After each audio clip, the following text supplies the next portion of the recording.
I'm Bryson Carwile. I'm Wright. I'm Kanin Shull. And we're going over our project with rooftop HVAC unit retrofit for Dr. Languri's HVAC class. So an overview of what a rooftop unit is a system that's designed to heat and cool a commercial or other buildings around the U.S., mainly commercial and retail buildings like we modeled ours after. There are different technologies you can add to these after you have an existing unit on the building that can help with energy and other costs related to that. For our building details, we decided to model a standard Dollar General that you can find every 5 miles around here, it seems like. For our baseline model in HAP, we did 8,500 square feet, 10-foot floor to ceiling height with a window to wall ratio of only 4.5% because they mostly only have windows in the front. We made this as one zone building with just a single rooftop unit to keep it simple and really just go over what we add to it to see the cost savings in the future. So starting this project off, we installed an economizer on our baseline setup in HAP. What the economizer does is it utilizes outside air when our temperatures outside are ideal over the temperatures inside. So for example, if we're in a moderate climate situation as in Nashville during the fall, we can oftentimes use the outside air to cool the building in early morning and such. So that can offer a great savings on not only emissions but also energy. So the next piece of technology we added to our HAP model was the demand controlled ventilation system. This system is equipped with CO2 sensors to ensure that outside air is only being supplied at a volume necessary for the occupancy of the zone. So essentially, the more people you have in the zone, the more air that will be supplied, the less.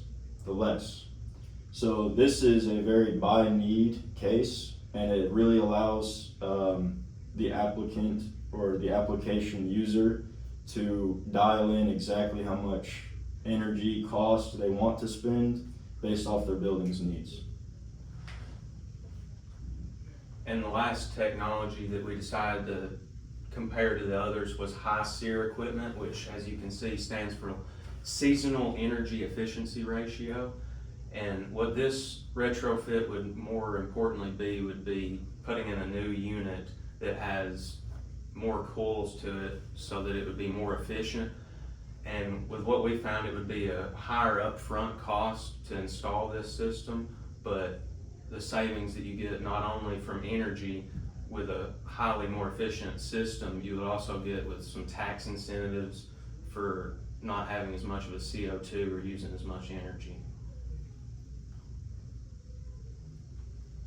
So comparing our technology and the cost that it would cost our business, we have our baseline case, and through brief research we saw that this was a pretty accurate number for total, or rather annual cost for just HVAC.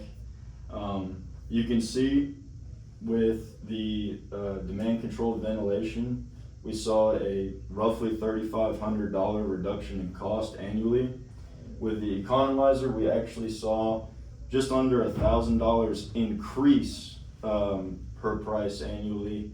And for the High-SEER equipment, we also saw a reduction, just not as drastic as the demand controlled ventilation system.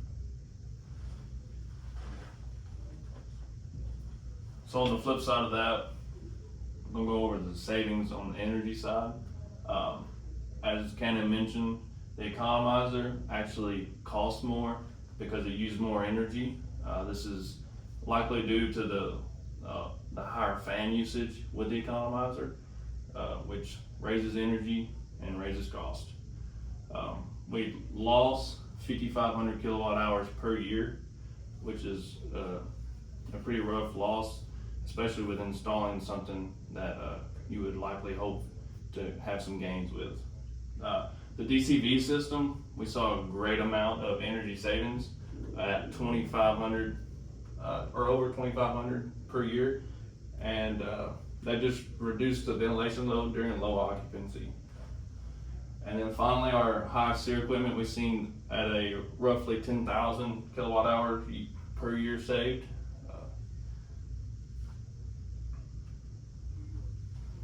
So simple payback, we have an average cost of the equipment per equipment, and then we calculated the amount of savings per year for the equipment after install.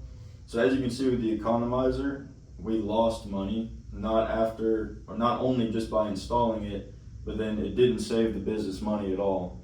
So they're actually roughly 2 years in the hole after they've installed the equipment. With the DCV system, you can actually see that within less than a year, they will actually have already paid off in savings the cost of installing the equipment, and then after that, they'll just be making profit. With the High-SEER equipment, we're looking at a much more further down the road savings, with almost 6 years until it's completely paid off in savings.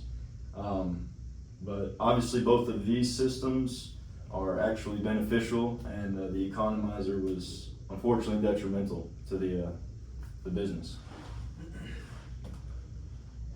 So in conclusion, as Kanin just stated, we saw two really great systems that offered great benefits, and then one that was detrimental to the system.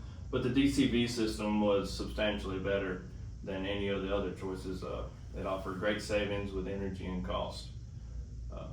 This would probably be a great system for most any Dollar General to install.